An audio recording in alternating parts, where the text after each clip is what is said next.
This is delightful. I'm so glad we came here. Feel those vibrations at Camp Video Games.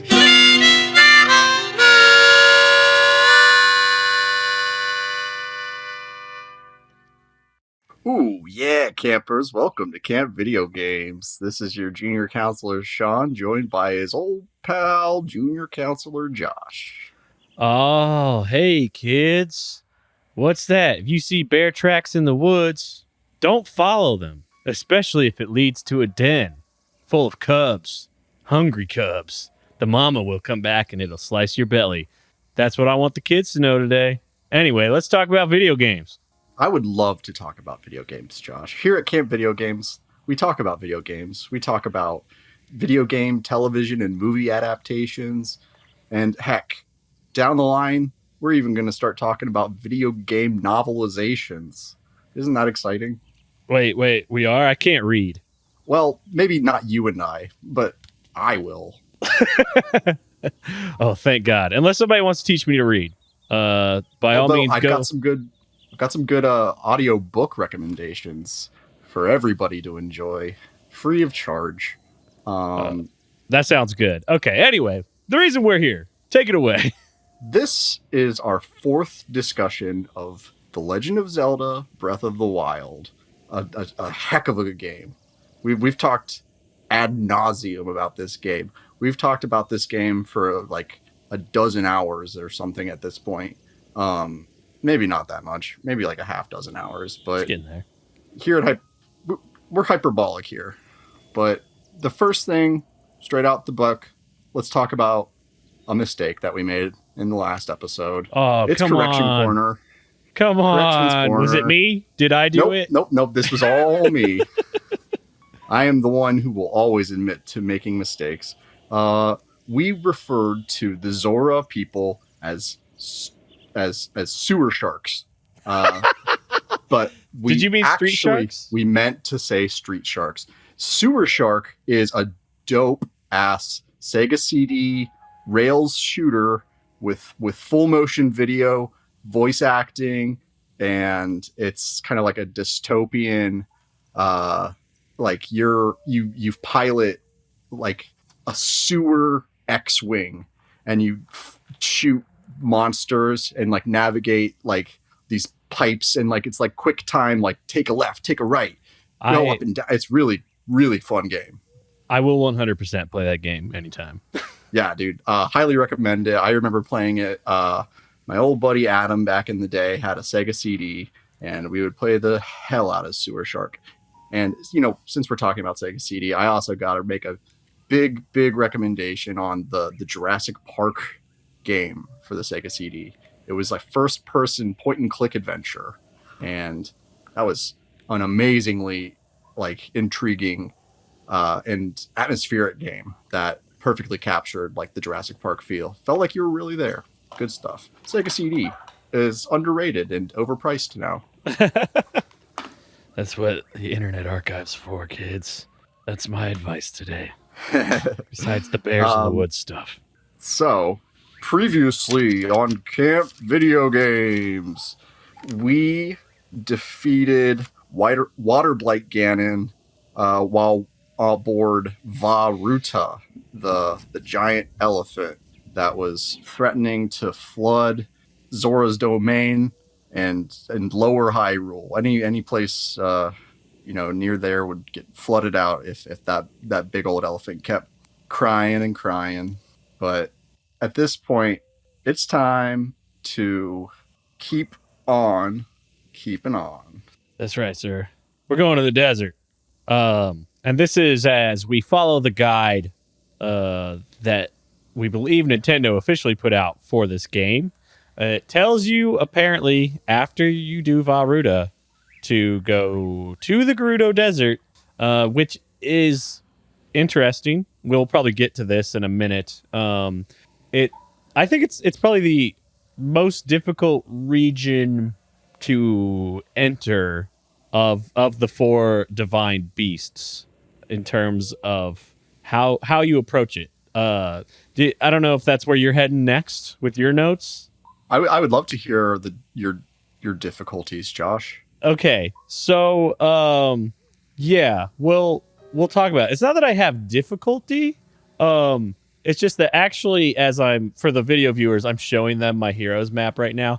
I think it's quite possible. I've just never followed the path. Okay. Oh, So to actually like enter the desert. it The looks like desert there region? is a path to the desert, huh? Oh, so Well, there's certain ways of doing it. Yeah, if you're talking about like the glaringly obvious path that like takes you right to Gerudo town, yeah.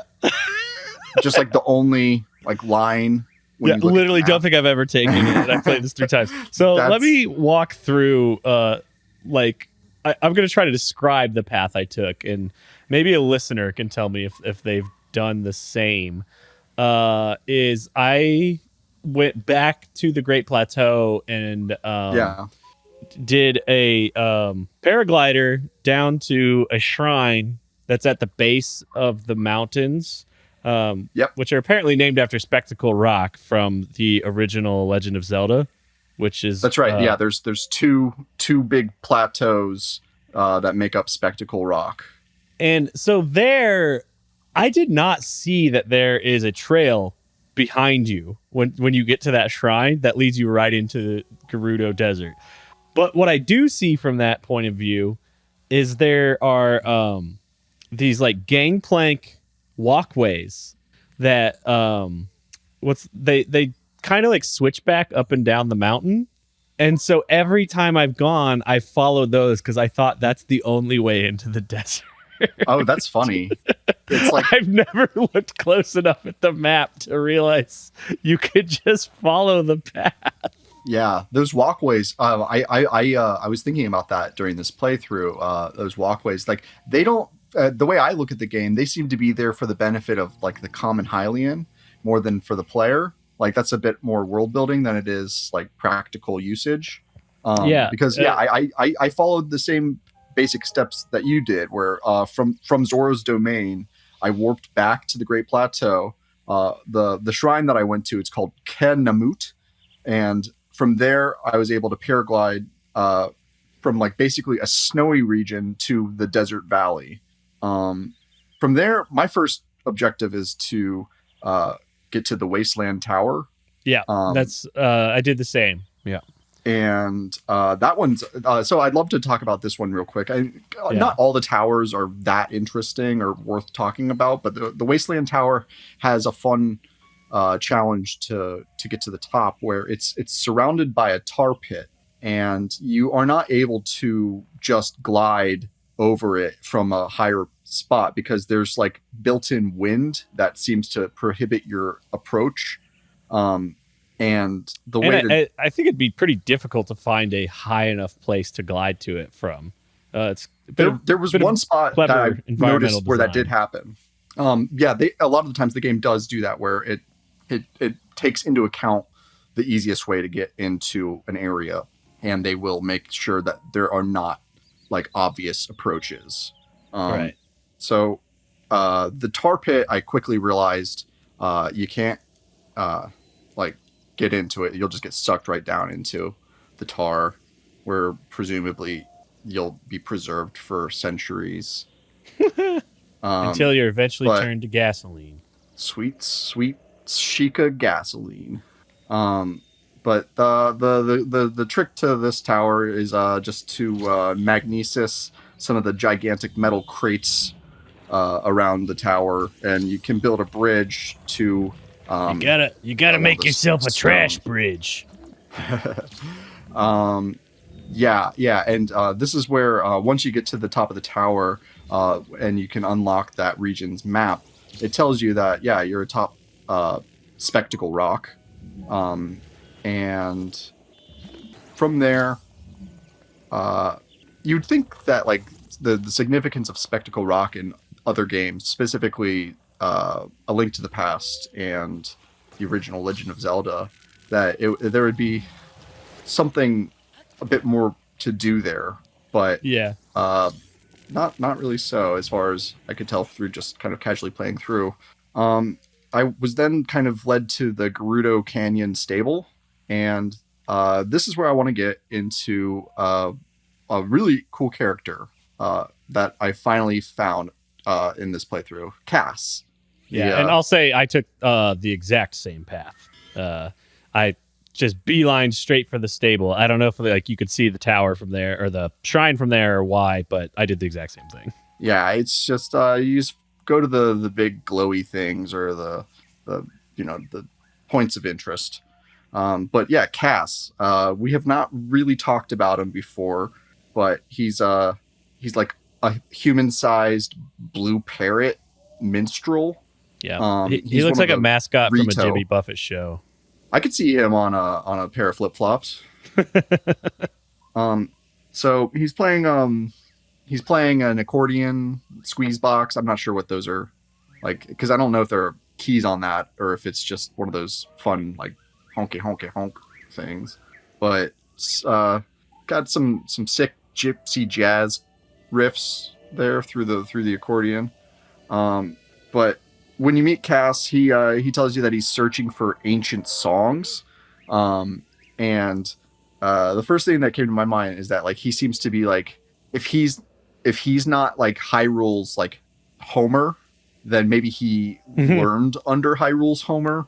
They're like composing these heroic like epic songs that are used both for like fireside storytelling and as historical like documentation of specifically the hero's journey. Um, Right. uh, I talked with Beetle because I wanted to buy some arrows, and apparently it was Customer Appreciation Day because Beetle gave me an ancient arrow. And this is the first time I came across that in this playthrough. So I thought it would be a fun little opportunity to talk about what the ancient arrow is. Um, I remember when Breath of the Wild was still unreleased and all we had was a teaser trailer. The ancient arrow was like a huge part of the hype that the game was building for itself. Um, it seems to be a dagger, an ancient like tech dagger that's been just like crudely lashed to an arrow shaft. And it's so we're familiar at this point with like ancient swords and battle axes and maybe you've got an ancient shield at this point, but yeah, ancient arrows, those are guardian killers. Those are there if you don't want to deal with the trial of fighting a guardian. It's a one hit kill, and the only problem with ancient arrows when you're fighting like higher tier enemies is what it seems to do is instead of just like defeat an enemy, it seems to like warp it out of your plane of existence, and so therefore you don't get their gear after defeating them, which is a big prompt for fighting like Lionels or Guardians, is to get their weapons or their ancient technology. What's funny is I didn't know that because I'm such a trinket hoarder that I think I've literally never used one of these. If you do find yourself with an abundance of ancient arrows at the last fight of the game, they can be used in place of the light arrows, which is an interesting little piece of info I found out. That's fun. Yeah, Beetle gives you this ancient arrow. He tells you that he got it from Robbie, who's kind of he's working on in a different ancient tech lab, but that's not gonna be where we go today because we're going to Naboris. So from the stable, it's a pretty straight path to get to Gerudo town. There's going to be an oasis that you'll probably hit up first. That you have to hit up first, actually, in order to get into Gerudo town. Yes. Yeah, it's the Kara Kara Bazaar is the oasis.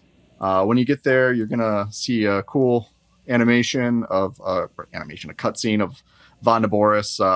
This is like legitimately raging. I remember trying to describe Varuta, and I said she was raging. I was like, she's not really raging. She's just sitting in a pool, spitting.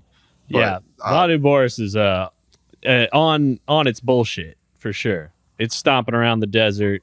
It's kicking up storms. It's having a grand old time, but it's not very convenient for our hero or the Gerudo who live amongst it. yeah, this is the kind of threat where it's making an entire like desert unsafe to explore because you might get stomped on by a Godzilla. Right. Um, But it's actually a camel. It's a robot camel.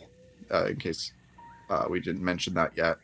Um, yeah, and also like along that path, you'll. It's interesting that you'll still run into merchants.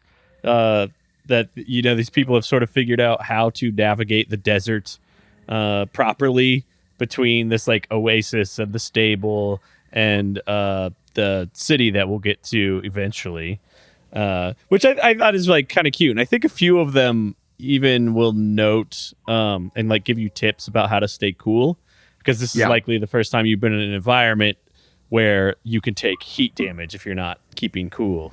I think they like point you towards the hydromelons, and I think that's like the main thing they do is like they're like, "Oh, have you tried hydromelons?" One of the NPCs does that, so it's nice little bit of world building that like even in the desert there's a path of merchants that's been established, and you can run into them throughout the day. yeah. It's cool. I think we've talked about this a little bit before. How like even in like a post-apocalyptic setting, commerce still goes on.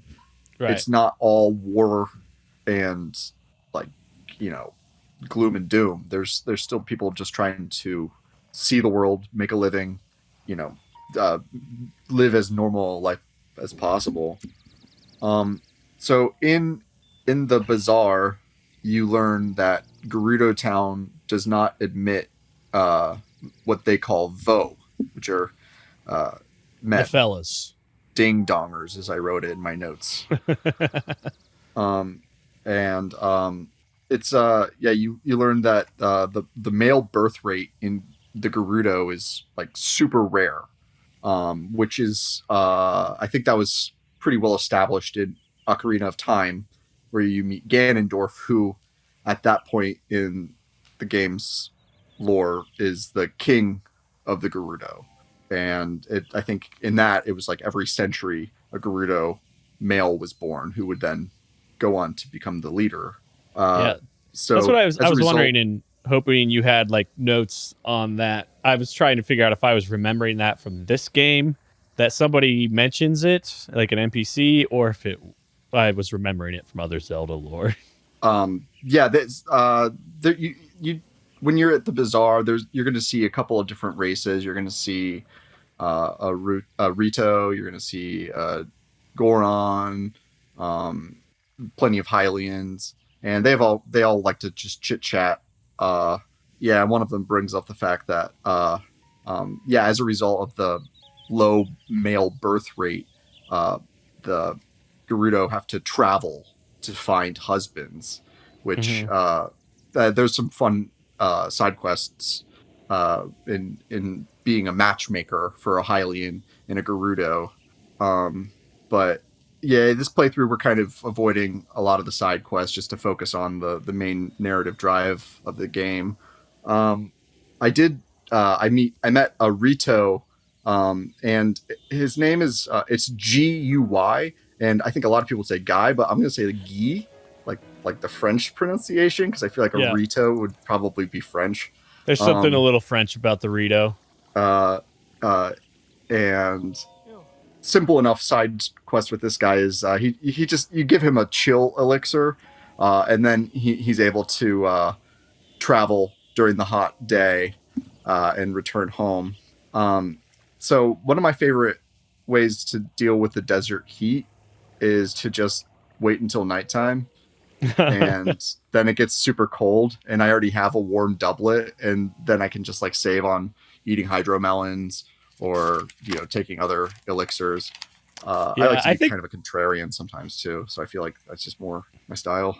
I think within one or two meals of hydromelon that I had made, I had gear that kept me cool.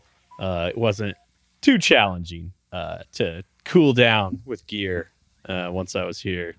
So For sure. Um, so from the bazaar, uh, you can see Gerudo town. It's like a pretty large landmark there to follow. And yeah, I mean, my eyes are drawn immediately to the shrine in front of Gerudo town. right. In that shrine, it's an electricity. It's like a circuit completion um, mini game where you're just learning how to complete a circuit to let the flow of electricity go from the source to the the like gate control in order to get to the next area. And yeah, you'll use magnesis, move a bunch of metal objects. You can use metal swords to close some gaps if you don't feel like looking for all of the provided um, puzzle pieces, which I've seen some players do really interesting things with their collection of swords, especially if you've taken the time to max out your weapon inventory. You can create a pretty long chain of metal to play with that function. Um, Yeah, I've got some personal experience with this that might come up later. oh, good. Uh, Um, when we get out of this shrine, or you could have met him beforehand, you'll probably run into Benja, who is an NPC who's just outside poking around the oh, is he Gerudo the horn town. dog? Yeah, I was calling him the sicko creep in my playthrough. Yeah, that's appropriate. This guy is the one who will make very explicit to you if you haven't figured out by this point that only the I'm just saying women. I can't remember their gendered terms. They're Vi. Vi are the women and Yeah, Vo are the Vi men. and Vo. Okay. Only the Vi can get into town, and this I think besets you on a quest to figure out how to get into town. Because Yeah, if you yeah. try to march right in, these two big burly guards are going to stop you. Those ladies are cut. Yeah. Um, and now we enter the what is it? The Apple Market segment from Final Fantasy VII. Oh, Wall Market? Wall Market. Yeah, yeah. Yeah, you got to Um, go through the. I've grown up on a lot of games telling me to cross dress and then pursuing it, which is, they're sexualizing our kids. What are you gonna do? these goddamn. I was being groomers. groomed by video games.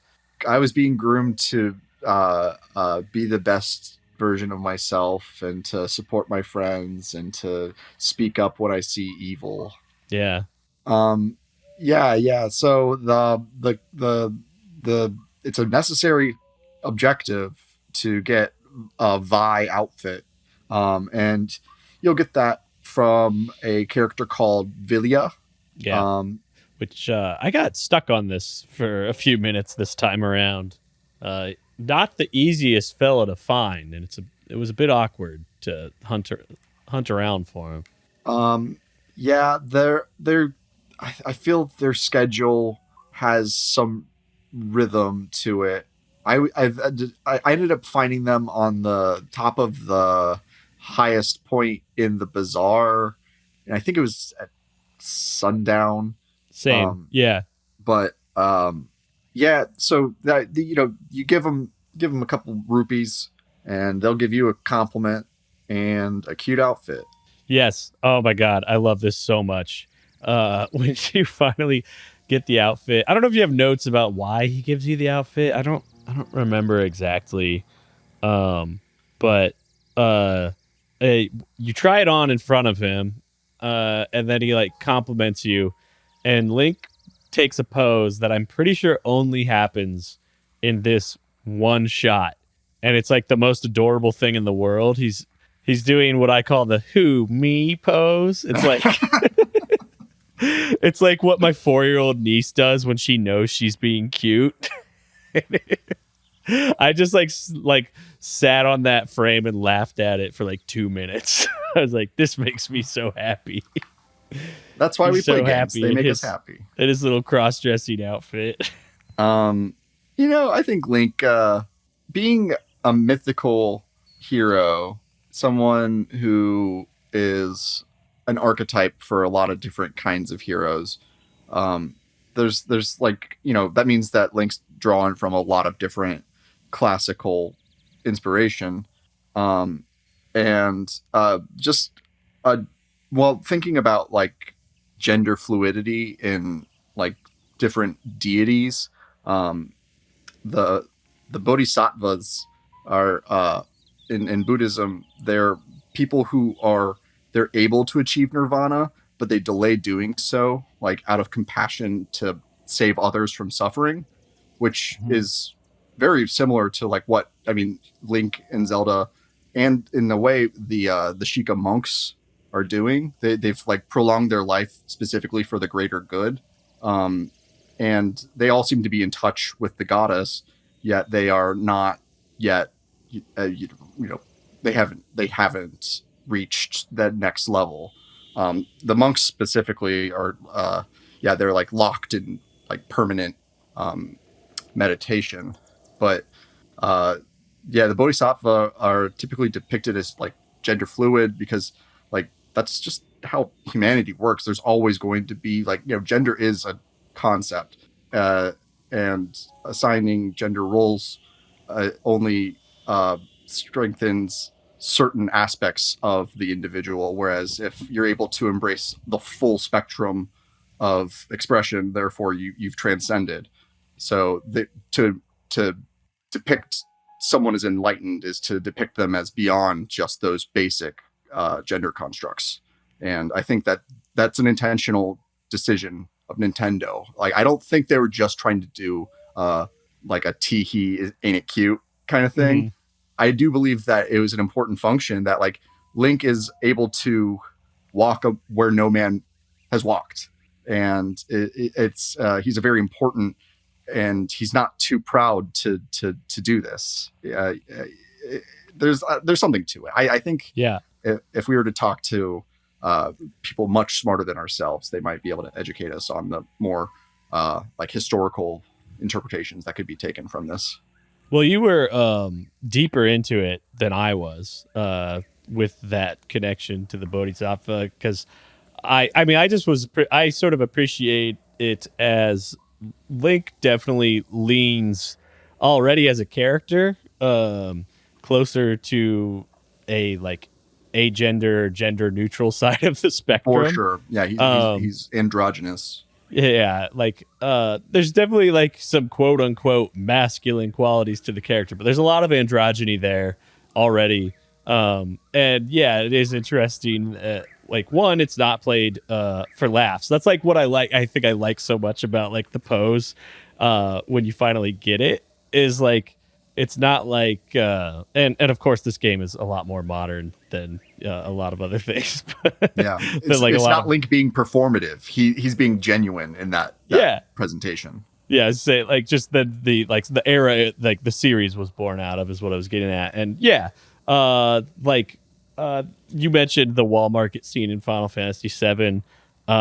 Like it wasn't that bad the first time around. It was like maybe played a little for laughs. But if you play the Final Fantasy VII remake, it is fantastically handled, I think. I'm excited to play through that. Like y- yeah, I guess I won't spoil it for anybody who hasn't, but it's a very fun section of the game already. Like the wall market the first time around, this time around it's play yeah, it's taken to a level of spectacle that's great. Anyway, that's the wrong game. Let's get back to this one.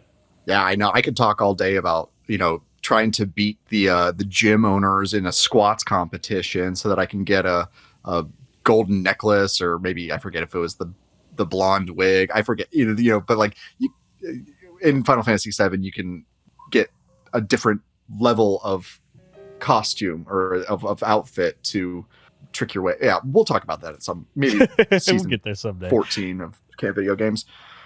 Just one last note on getting the outfit is my way of going through my notes is like to just scroll through my live streams, and I liked it so much when he poses with the outfit. I'm noticing that I took a screenshot of it on my Switch, so I have.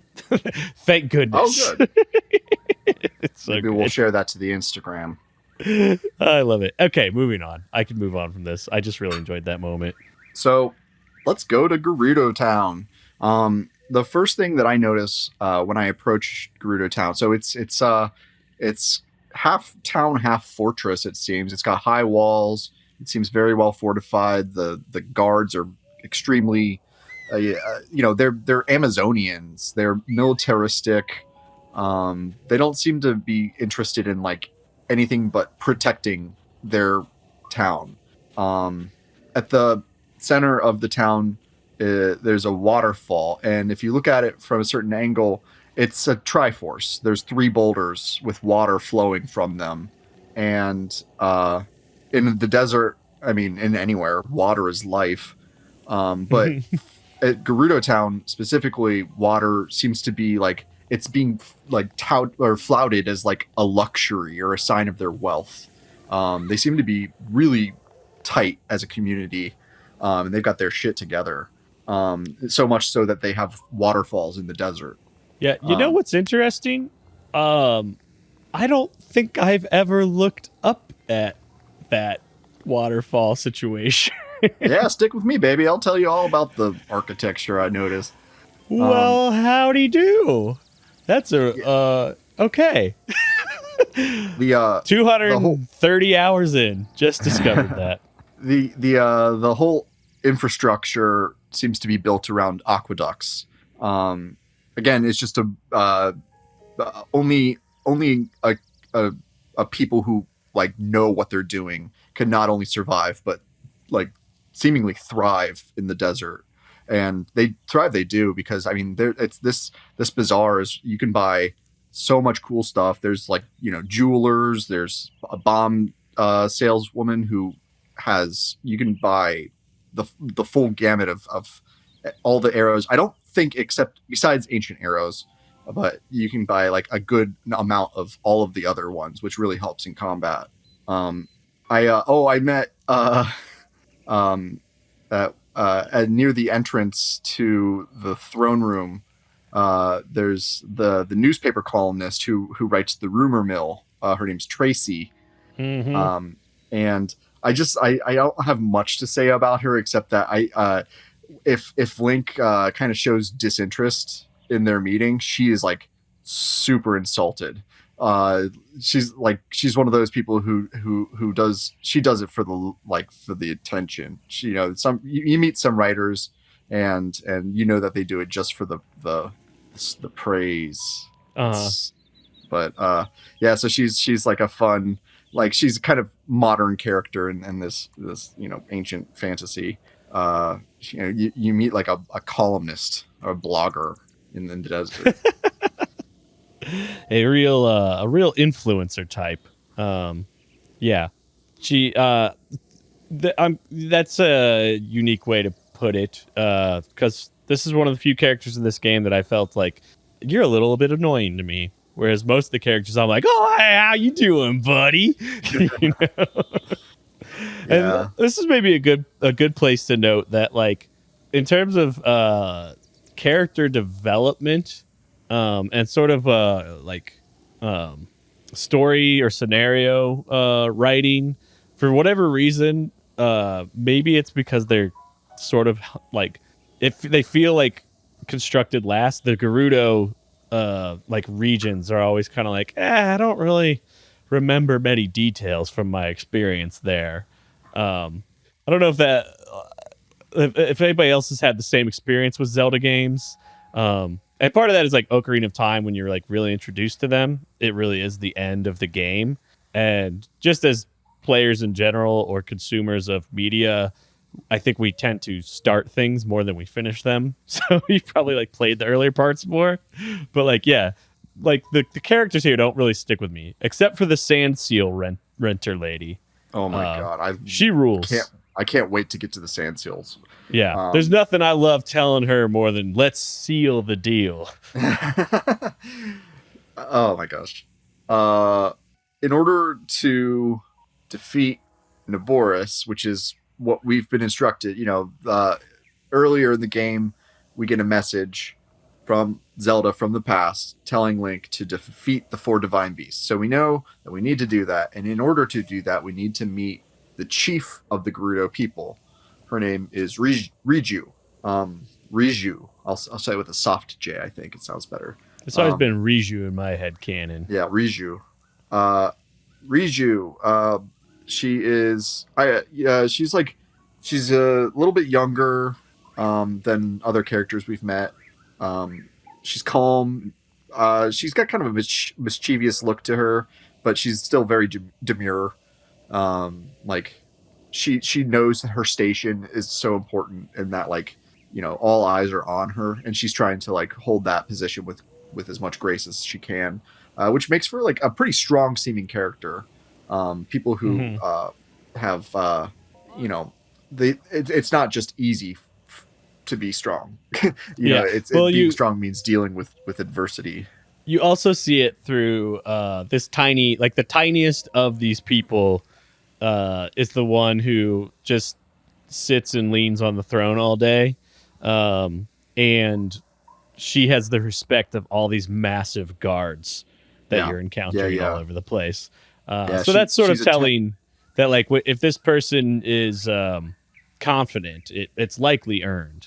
She's attended by Buliara, who super stern, very powerful. It's like her right hand guard, and I think it seems pretty obvious upon meeting Riju that she knows Link is a dude, but that's I think she's kind of impressed by the audacity and of the accomplishment of a guy to get in. That seems to be pretty rare.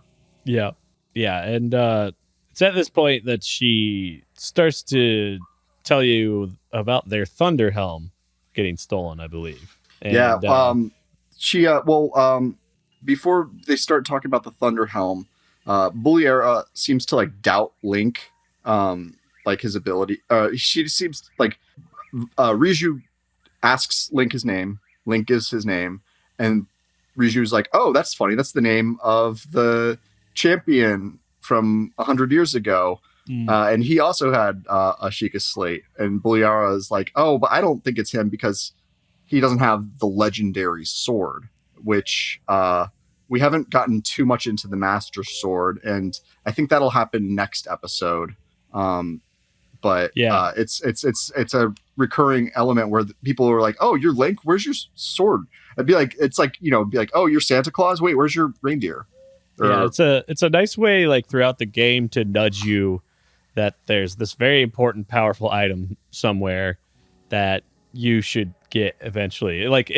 They just put it up in enough places to make sure you get pointed towards it at a certain point in your playthrough. Yeah, for sure. It's to get the full experience of the game. I mean, not the full experience, but to get the suggested experience of the game, the Master Sword is essential. It's just such an important facet of the whole. It gets mentioned in their 10,000 year ago story. It's Excalibur, right? It's it's the magic sword, and everybody if you're a hero, you get a magic sword. It's just on the docket. Them's the rules. So they realize that Link is a guy, but he's an ally. And in order for him to prove his loyalty, they then they're like, "Yeah, our Thunder Helmet got stolen by the Yiga. And if you want to hang out with us, why don't you get it back from it?" And so after that, you're basically dismissed to go break into an enemy headquarters to steal their divine relic. You get a rundown from the captain of their guards. Her name's Teak, and she explains that the Yiga are hiding out in Karusa Valley. And also you learn that one of their soldiers has gone missing for a few days, who we'll come across. Um, Yeah. Now, Go ahead. uh, that the path to the Yiga, there you can make it very easy on yourself, or you can go kind of the heroic approach.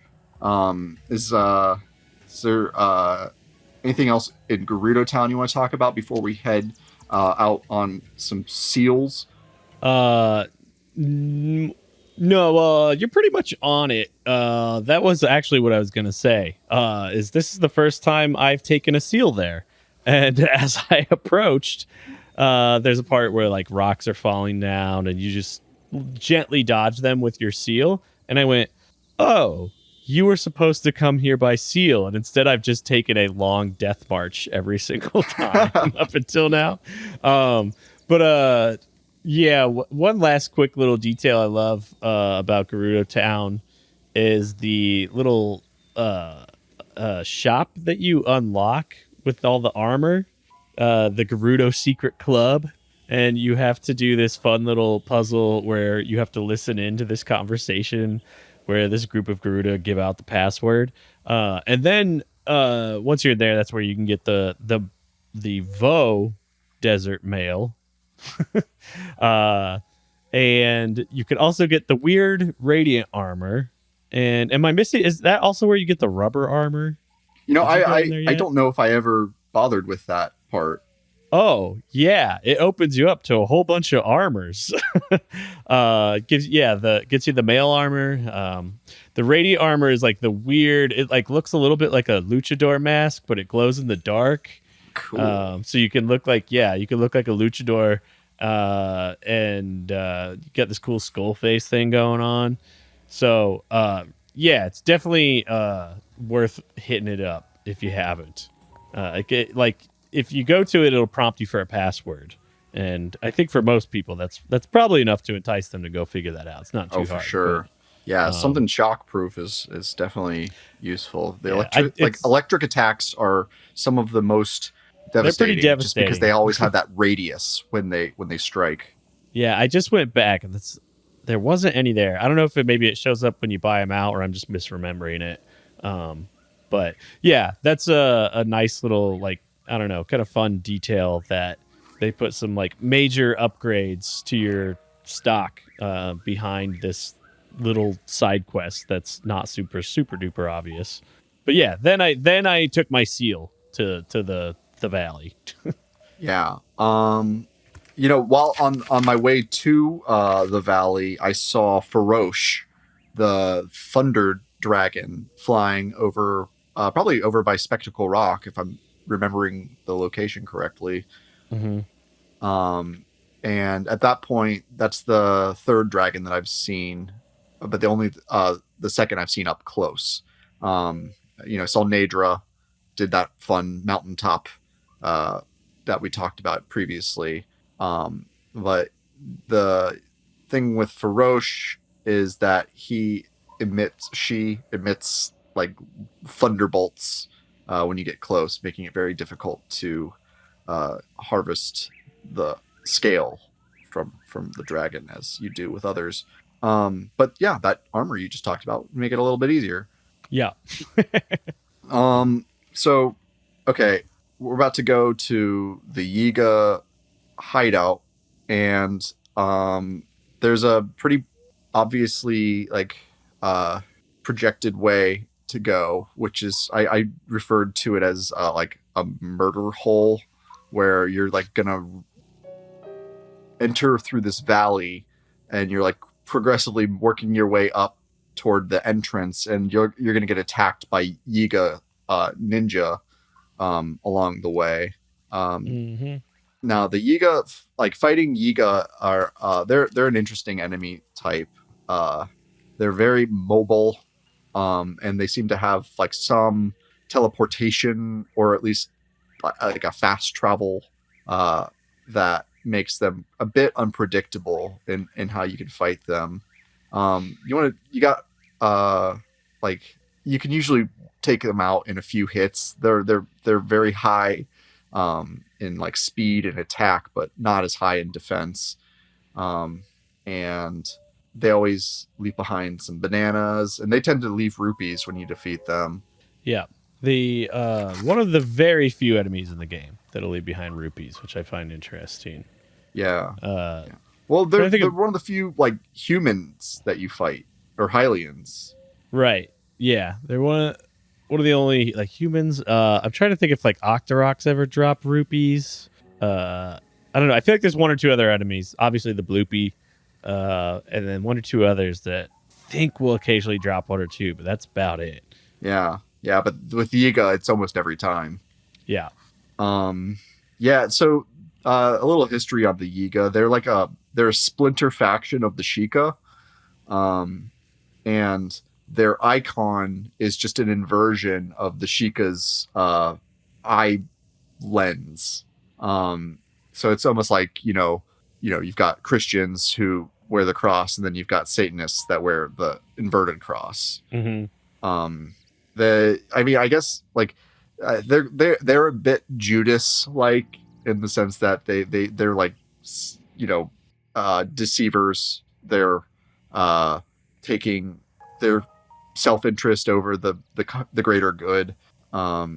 They're partially responsible for Ganon's rise to power, as it were. Although, actually, let's talk about this. Do you think, like, at this point in Breath of the Wild, like, Ganon is not really in power as much as he's just got a manifestation of himself as occupying the castle, and he's seemingly defeated his enemies, and now is technically, like, in charge of Hyrule Castle? But what does that mean? Like, it doesn't seem he has any power over the countryside, as it were, aside from his control over his bokoblins and other minions. Yeah, I think I kind of perceive it as he's in a type of limbo where he'd rather be in a corporeal form and potentially be more powerful. But as when we get into the story stuff, we'll find out for reasons I think related to Zelda's actions, he's sort of held in confine. I think it's safe to say at this point, I think we've heard characters potentially mention like Zelda has been in battle with Ganon for 100 years. And so there's like kind of an assumption of they sort of froze each other in a stalemate. And that's stalemate is definitely the right word. That's why he only has so much control of the world. So when I approached the Yiga headquarters, I decided, instead of going through the valley, as it sort of wants you to, I climbed to the top of the valley, and then I just paraglided to the entrance, and I like forewent a lot of the combat as a result. And at this point, my character has 4 hearts and a whole mess of stamina. So I tend to have I love the fighting mechanics, but I also avoid it a lot. At least with more advanced enemies, I try to find ways around fighting. Well, then have I got the dungeon for you coming up? Oh baby, we're about to talk about the Metal Gear Solid portion of the game. Yeah. Yeah, dude. Oh man, this is fun. I really enjoy the Yiga headquarters. Yeah. Well, yeah. Once I went the traditional route, but as I mentioned earlier, I had a seal for the first time. I think you only fight maybe like 3 or 4 guys on the way up to the entrance. It's not the worst thing in the world. But then you eventually hit the entrance. Let's talk about this area. I love how you actually enter. It seems. This is like one of my like super nitpicky critiques I've made. And maybe you can have a rebuttal to me for this, but there's occasionally spaces where it's like design, like the architecture is designed from the puzzle instead of like out of like what would practically make sense here.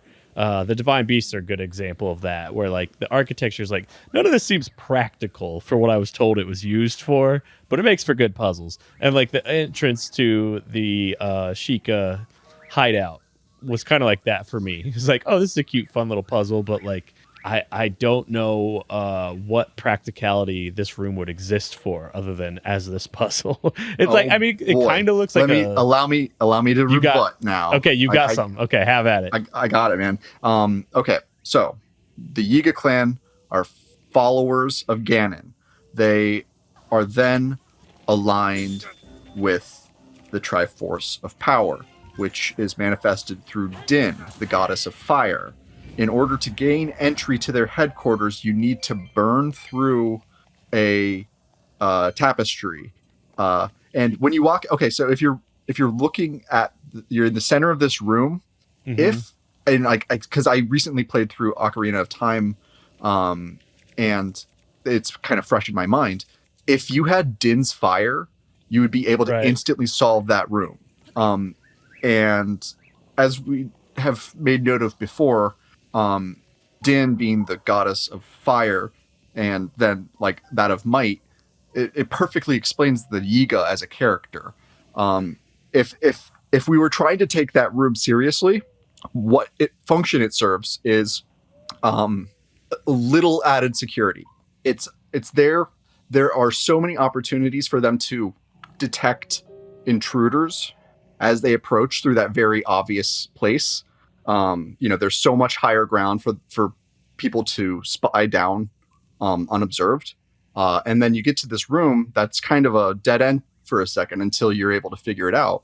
That makes it a very defendable spot because once you do burn the proper tapestry, you're like almost like it's just barely a human body width of a cut into the rock, making that for a very secure spot. And when you gain entry, yeah, you've gone through. It's a secret passageway to get in. That all pretty much jives with like the ninja that the Yiga are. It's all about deception, subterfuge. But you'll quickly meet a captured Gerudo soldier. Her name's Barta, and this is again with like Ocarina of Time like being fresh on my mind. When you're going through the Gerudo section in Ocarina, you talk with a bunch of imprisoned carpenters who have been captured by the Gerudo.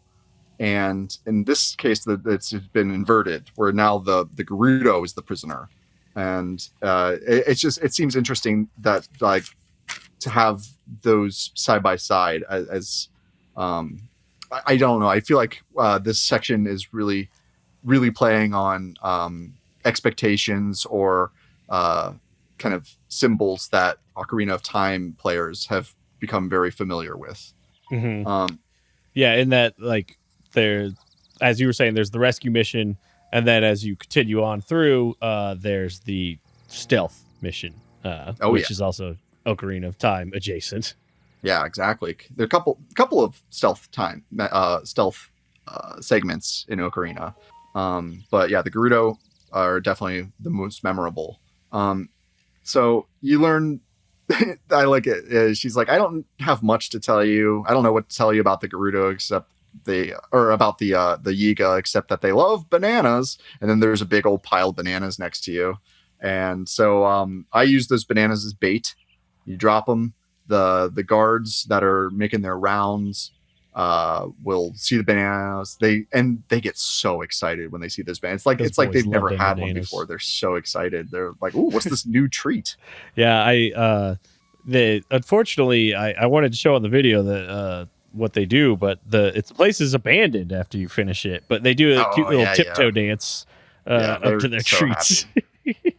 And there's like bananas hitched on these poorly supported sticks and ramp things that you can shoot them down and drop bananas for them to come and look for. There's even an X painted on the hinge point where you're supposed to shoot those sticks to make the bananas fall down. So another way you could make your way through some certain places, because what you're doing is you're going from room to room, avoiding detection. You're gonna notice the Yiga guards have a particular route that they take while they're patrolling, and if you want to get past a few of them, you can hit them with an ice arrow. Don't do what I did, which is hit them with an ice arrow from the Yiga's own duplex bow, which fires two arrows. It's like a 1-2 hit, because if Mm-hmm. you hit them with an ice arrow with the duplex bow, it'll 1-2 it and it cancels out the original freeze. So it's just hitting them basically with a normal arrow, which will then make them aware of Link's presence, and then they sound the alarm, and you get attacked by some very powerful enemies. I Yeah, don't those. know their specific name, but there's a larger Yiga who attack you with these gigantic katana, and they're very formidable. They could take my character out, because at this point I forgot to change out of my Vi outfit, which has a pretty low armor rating.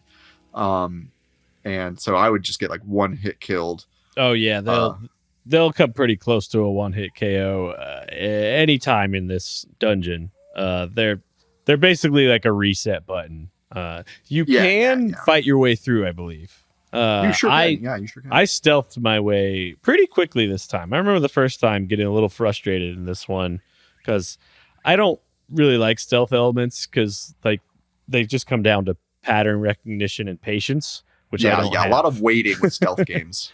Yeah, I don't like just like waiting to play, because I'm just like waiting for a character to follow a programmed path. I very rarely go stealth route, but it was quick and easy this time through. I just like was only half paying attention and just lucked my way out. That I was like, all right, nobody found me, easy peasy. It's a pretty straightforward segment in the game. I'd say I went through it quite quickly in this time around too, without much recollection of specifically where I'm supposed to go. It's all pretty easy once you're going through it. Place of note in the Yiga hideout, though, there is a banana cache on the high ground Oh, you area. gotta hit that banana It cache. Man, it is like it's on like Donkey Kong in there, man. I would I would I would love to see how many fruit flies they're dealing with. DK would lose his gosh darn mind if he came He across he, that he banana would horde. certainly rap about it. That's way more bananas than I ever saw in his horde when I had to go save his horde from King K. Rule. So, Donkey Kong, if you're looking for a hot tip of where you can get a lot of bananas, check out that Yiga hideout. Strong recommendation. 5 stars. So after you do a little puzzle with, it's not even a puzzle, but like there's an environment that can be there's a wall that can be manipulated with magnesis, and doing so you'll just there's the leader of the Yiga. His name is Master Koga. He And just he's an interesting chilling out character I'd waiting like for to you. talk about a little bit. Master Koga Um, rules. Master Koga is so if we're led to believe the Yiga are, you know, a cult that worships Ganon, or they're his minions of some sort. What we're to infer is that probably 100 years ago they were extremely formidable and dangerous and aggressive. And looking at Master Koga, I see somebody past his prime. He's got a very non-athletic uh, front butt. Um, he's I don't I, the way I think of it is that okay, so as you put it, the stalemate is in play right now at Hyrule Castle, which, if you think about what that means for the cult that worships Ganon, is that they're like, oh well, what do we do like at this point? And I believe they basically went into hiding so that they could, you know, run away to fight another day when they knew what next move there was to make. And so as a result, they didn't seem to really have any major plans for Hyrule during this stalemate. So I see Koga, who is a bit overweight for his height. He's very strong. His attacks are powerful, and so we know he eats like too many probably bananas. I think they made him kind of fat because he his culture it values strength, and so he's like, yeah, I'll just keep eating to get stronger and stronger, but you will also carry that with you later. And he's got some Sheikah skill. He can once you fight him, he has got like the blue force field that is distinctly Sheikah. And what he does at the beginning of the fight is he'll put a shield up, and then he'll levitate some boulders to throw at you. And all you have to do is you hit him with an arrow, and that'll he'll lose his concentration as he's like levitating the boulder above his head, and the boulder will fall down, hit him, and bonk him, and then you can go in for some attacks. I described him as powerful but dumb. And the second part of his attacks is he begins to levitate, and he launches these like spiky balls at you, and you can just magnesis them back at Koga. So you're just using his attacks against him. It's like judo, where it's like you're using your enemy's like movements again to defeat them. So after you've like properly won the fight, he summons a stupid big ball, so big that he can't control it, and it just rolls into him, and he rolls down into the bottomless pit that you're fighting around during that fight.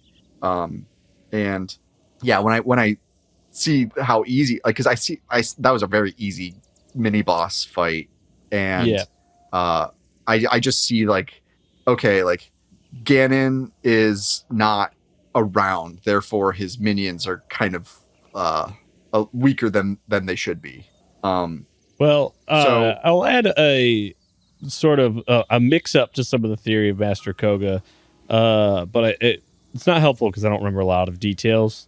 But in Age of Calamity, Hyrule Warriors, you can get him as a party member, and he's just as chunky and lazy 100 years ago as he is now.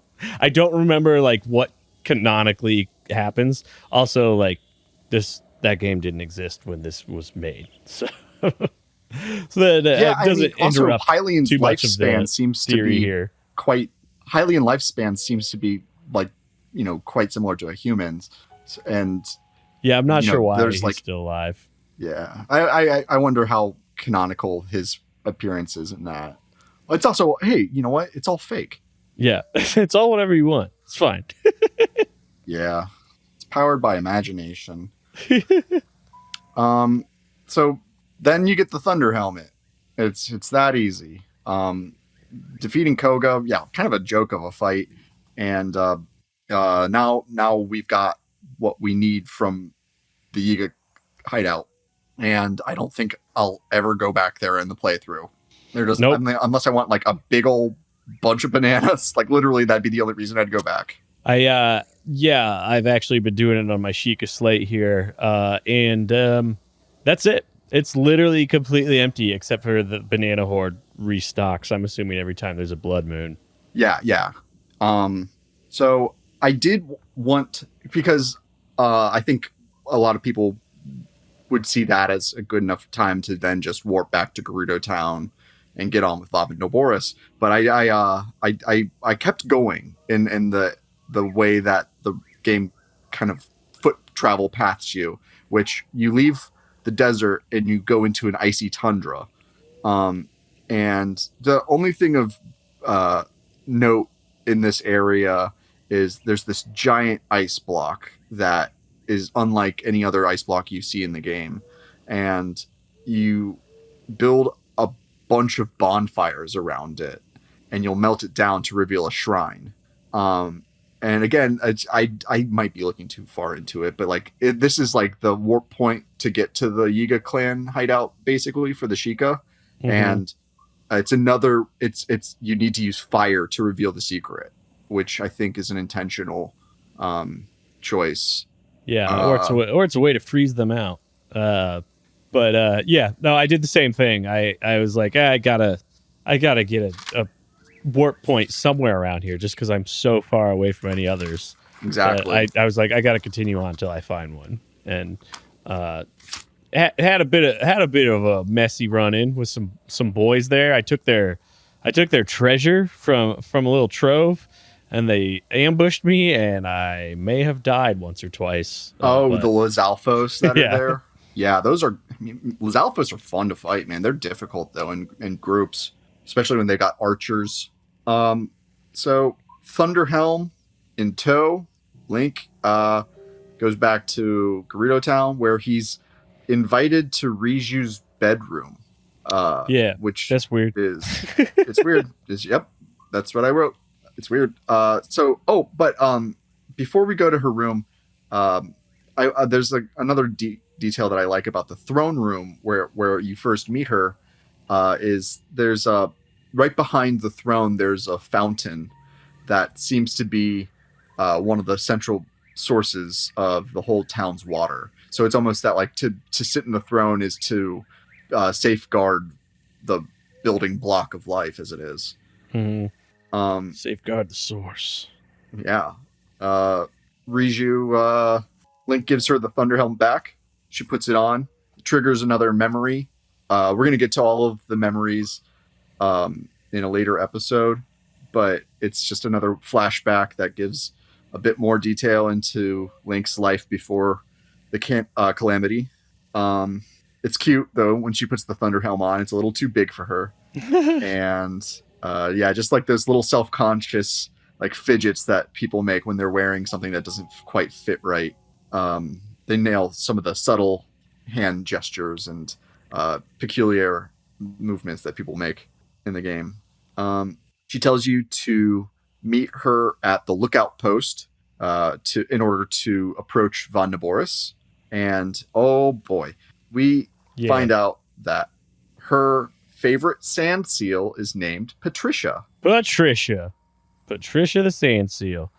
Now, I think she wears a bow. I don't remember if it's yes, here that is correct. Artwork, but it's pretty cute. If you've been following along with our discussion of the Legend of Zelda cartoon series alongside the Breath of the Wild game, we learned that at one point in the series, Link's horse is named Catherine. So now we know that Riju has a sand seal named Patricia. Very strangely common Midwestern names for these animals in the magical land. Yeah, Patricia's a really interesting choice here in the Gerudo Desert, where you've got everybody else's names are things like Riju or Pata or Teak, and then Patricia. Yeah. Patricia. Good so you meet her out in the desert at the outpost. Riju gives you 20 bomb arrows. I don't know what the street value of that is, but that's a lot of money. It's a lot. I don't think they sell for as much, but it's definitely a good prize to have. Yeah, and you so this is now, this is the second divine beast that we've tackled, and previously we rode on the back of Sidon the Zora to approach Vah Ruta, but in this case we're going to be seal surfing. Heck yes. In conjunction with Riju and Patricia, and wearing the Thunderhelm. Riju she activates the Thunderhelm with almost like a prayer to her ancestors. And what the Thunderhelm accomplishes is creates a force field from Von Naboris' lightning attacks.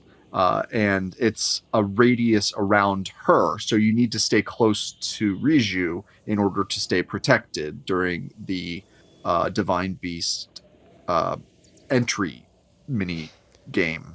Yeah, and I don't know And if this has been your experience, but these once you get to this point, seem pretty difficult to fail. That was my oh, feeling when I did this one. I finished this segment in 30 seconds. Yeah, I Um, was about the same, which is kind of a shame for like what a delightful grand spectacle they are, and then like when you're actually in it, you're like, oh, you're really holding my hand through this, huh? yeah, It's I a little think bit of a letdown. with a lot of criticism around Breath of the Wild is the seemingly underwhelming boss fights. And Hmm. this is kind of a boss fight in its own way. I mean, like, yeah, you're at the feet of a colossal mecha, and the spectacle is just fantastic. It's a gorgeous. It's what like the lighting is super cool with all the thunder and the Yeah, desert sandstorm that's going on around it. And then it's just like boop, boop, boop, boop. Okay, I shot all four of its feet. They're very close together because it's walking. Like, I think I got two of them in one go, and then I got the other two just as quickly. Um, and yeah, then Link boards Von Naboris. Um, yeah. Which I kind of want to use this opportunity to go back. I forget if we covered the memories that happen in uh like the experience in the experience of going through the Divine Beast challenges. I don't remember if we did that for Varuda or not, but the all of the memories are going to be saved because I want to put them together as chronologically as possible to cool, get cool. the full story of all of Link's like recovered memories. Yeah. Okay. So I was like Um, reminding myself like, oh yeah, we've met Urbosa at this point because now Urbosa's voice is going to be what starts to guide you through the Divine Beast. yes, And yes, I wanted the opportunity just to discuss Urbosa a little bit as like I'm pretty sure my favorite. Um maybe out champion. of everybody in the game. I don't know. She just has like such a soothing confidence to her. Which yeah, I won't get into too much of what happens, but like we're introduced to her like cradling a sleeping Zelda on Vanu Boris. Yeah, that's the Very like memory that's unlocked when you see Riju in the Thunder Helm. yeah, very like motherly big sister badass figure, and Yeah, made this divine beast a little less frustrating because I was like, Urbos is cheering for me. Not really, but but I do just like there's something like very like a sense of calming confidence to the character. It's very well done in my opinion. I agree completely, man. When you get into Vonaboris, the first thing she says to you is, "You sure know how to keep a woman waiting," Yeah, and she rocks. yeah, that type of like that playful familiarity that she seems to have, where it's well known that she could like beat the shit out of Link, but she respects him because he is so devoted to protecting Zelda. And like that's their common link is that they both love Zelda in their own way. Mm-hmm. Yeah, that was Um, very well put. Von Naboris is again, it's a giant camel. Oh wait, Uh, one last detail before we get into actually in Vanuboris. After you finish halting Vanuboris, the ride with Riju, uh, there's a short little cutscene of you approaching it, and I think Link does this maybe two or three other times in the game, where I don't know how to describe it other than like it's like his badass slide, where he slides into the frame, like sometimes I think other times it's like in the snow, and it's just like so like casual cool that you're like it establishes so much personality to the character, but still doesn't take away from the ability to project yourself onto it. You're just kind of like, yeah, I'm a cool dude. I don't know if yeah, you noticed that little detail. It's like half a second. Like he just slides into frame so well. he's he's an athlete. Um, so inside Von Naboris, the first thing you got to do is there's the malice eye is now you see this again, the sign of corruption, this like cancerous tumor that is growing in certain areas of the divine beast, and those tend to be uh, uh, you shoot the malice eye so that you can then enter a new area. And in this case, you enter the abdomen of the divine beast. And if you keep going straight through to the anus of the camel, um, there's a treasure chest that's dangling from a rope, and it's hanging above the void below. So if you were to just shoot the rope, the treasure chest would just fall. Which I think I've done 100% of my trips through this dungeon. All you got to do, it's a metal treasure chest. You magnesis it, you push it all the way back, then you let go of it in magnesis, and then it swings forward. And in that time you have from it swinging toward you, you shoot the rope, and that momentum will carry it toward you. And inside it is an ancient core, which is an item I hadn't gathered yet, and I believe that's what is going to be able to upgrade the stasis app back over at Pura's.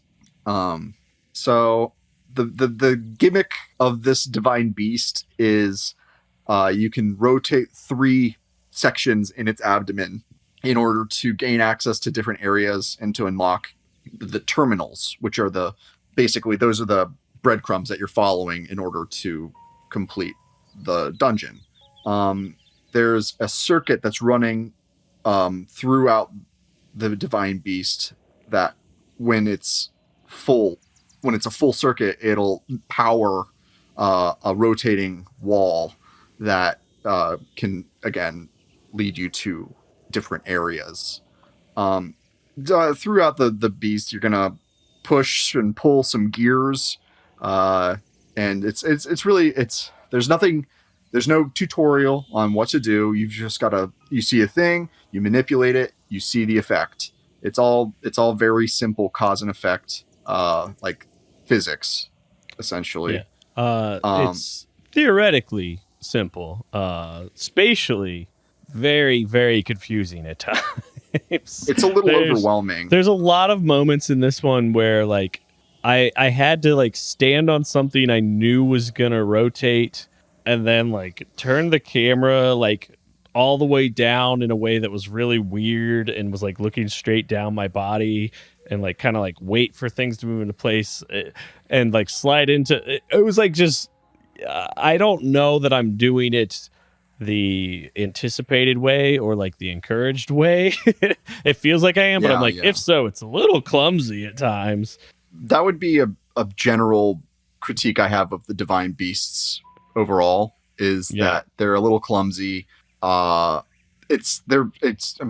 brilliantly designed. They're successfully, they capture the feeling of immenseness and of seemingly realistic mechanical engineering in how something that big would be moving around to a degree. But just with especially like when you're manipulating the 3 abdomen sections, if you stand on certain spots, the game has a really hard time of figuring out which way is up and down, and it that's exactly what I was saying. It creates a bit of just a bit of a headache. And honestly, I only really have that critique, I think, for this one in particular. Like, it's definitely, I think most people would agree, it's the most difficult of the 4.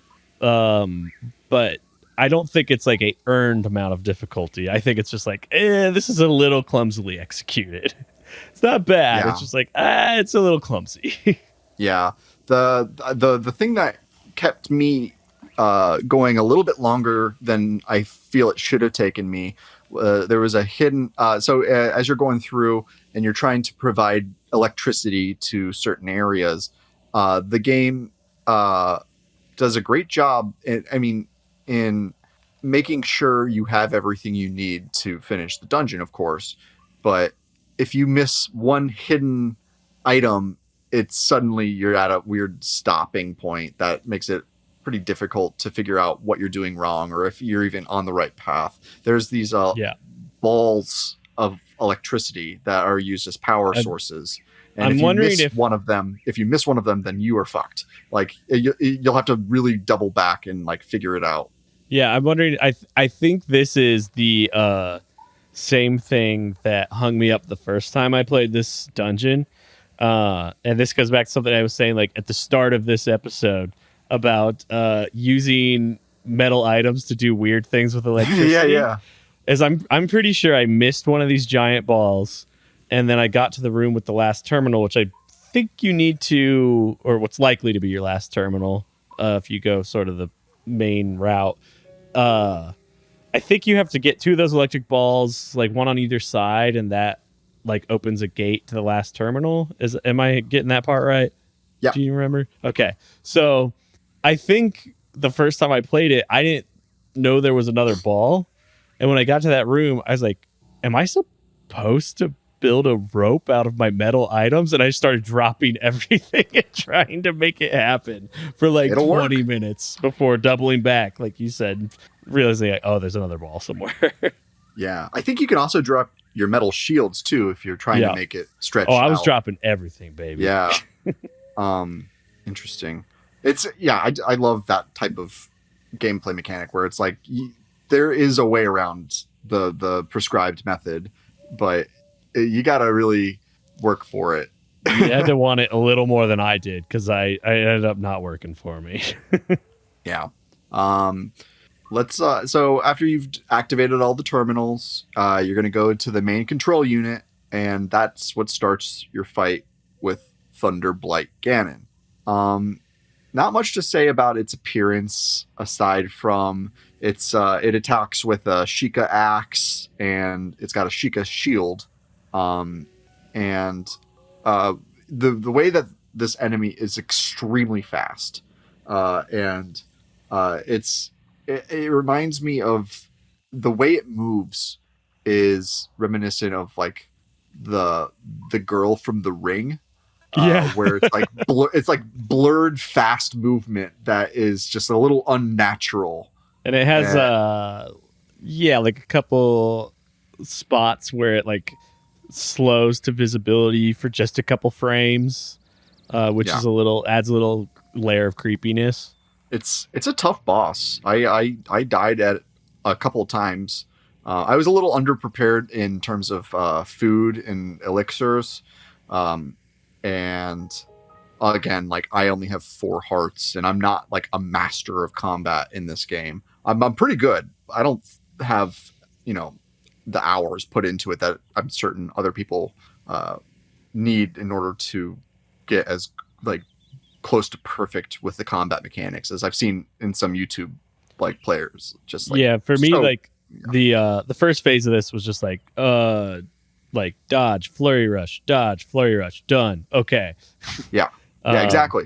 It really makes you use those combat mechanics. The thing. So the flurry rush, like it does its weird zoomy rush at you. You do a backflip at the perfect time, and that creates an opening for the slow-mo flurry attack, which is a great way to get some hits on it.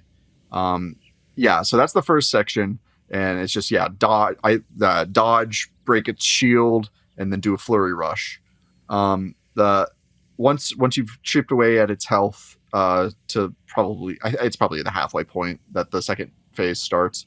Mm-hmm. Now it starts raining down these like metal obelisks. Or like a railroad spike type thing. Yeah.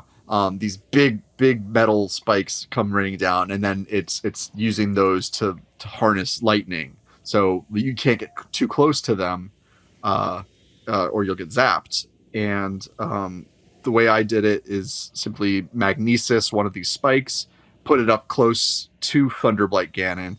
Thunderbolt knocks it out, and then you can get the rest of those hits in on it. Yeah, this is the part where I think I've gotten stuck every time because the actual controls of getting the thing to him, and like you're not sure like should I just be close to him, do I have to drop it on him, is always a little confusing to me. So I don't think I died. I think it's just like it takes so much longer for me to do it that I'm like, is this the way I'm supposed to do this? It just takes me a long time every time I go back to this guy, especially master mode, because they refill their health as if you wait too long, and so it's just like get a few hits and what do I do? And he's back to full health. Yeah. Another complication is the arena in this case has such a high ceiling, and this levitating enemy it's hard to track him sometimes. Yeah. When he's doing his thunder attacks at you. So I would like lose him in the mix because there's like all these walkways overhead that he can get like, be obscured behind. And that it just makes for a bit of a difficult fight. But the final blow, you knock him down, you get him out, and once Thunderblight Ganon is defeated, Urbosa's spirit is freed, which is just like, it's such a relief, like I just feel so bad about these ghosts. They're like the people who get their souls corrupted by the Skulltulas in Ocarina of Time, or as some people call them, Skulltulas. But yeah, and you freed her, which is dope. And as a reward, Urbosa gives you her champion ability, which is Urbosa's Fury. You snap your fingers and lightning strikes all around. It's a really overpowered attack. And you can clear out a whole camp of enemies with this one attack. I tend to turn it off a lot of the time just because I don't like how simple it makes certain fights. Yeah. So I think we talked about this last time, that I did not know until our last recording that you could turn them off. So I just kind of like always assumed that the fact that you're going to use it on accident most of the time is like how they manage it from being too OP. Yeah. Because basically, if it's you like when Link is charging for like a spin attack, if you charge it to a certain point, that'll activate Urbosa's Fury. Which that'll happen if you're just fighting. Like it'll happen really easily. Yeah, especially if you use like the spinning, sweeping, clear them out technique with like two-handed weapons, where you just spin until you run out of stamina. It's like, well, that's always going to use Urbosa's Fury if it's turned on. Yeah. So I thought like, oh, that's how they keep me from using it too much. So I'm going to use it on accident a bunch. That's funny. So yeah, like after that, like you've defeated Thunderblight Ganon. You've now got control over Von Naboris, and it takes aim at Ganon in Hyrule Castle. And so now we got two big lasers pointing at Hyrule Castle. Are these are they like, looking at it from the map, do the divine beasts, are they just like the cardinal directions around Hyrule Castle? They're about equidistant, but not in cardinal north southwest. They're no, not really. No. Okay. They're all at about a 45-degree angle from the castle. Ooh. I guess is the sort of most like geometrically aligned thing that happens with them. It's cool once you've got all of the divine beasts taking aim. Just having those 4 lasers, it's great for as a visual trail like marker in certain parts of the game. Yeah, although it does seem exhausting to just be constantly concentrating this beam at the basement of Hyrule Castle while this guy's taking his time going around picking up 900 Korok buddies as a scavenger hunt. I always thought of it as just like it's like the red dot, from like a sniper or something. It's just the laser pointer. They're just letting you know, I'm in position, I'm ready to go. Exactly. Yeah. We did it. We've defeated the camel. Yeah. Must be Wednesday because it's hump day. Not anymore. Those humps is on the ground. My lady humps. Yeah, campers. Next time. Oh, geez, I didn't even look at what we're doing next time. Oh, I remember because I've been playing ahead anyway. So it is the Rito Village Oh, thank God. and what's the divine beast name? Varudo? Vamedo. Gosh dang it. They all these words overlap. Yes. Some gorgeous terrain up ahead. I'm Campers. excited. Make sure to keep your eyes up on the trail. I'm especially excited to do this next divine beast because then we'll get Rivali's Gale, which is the most useful champion ability. Yes, but alas, not until you've done your proper hiking to get there, kids. Oh, that's true. You gotta earn it. Well, Josh, what else we got? We any words of wisdom for our campers?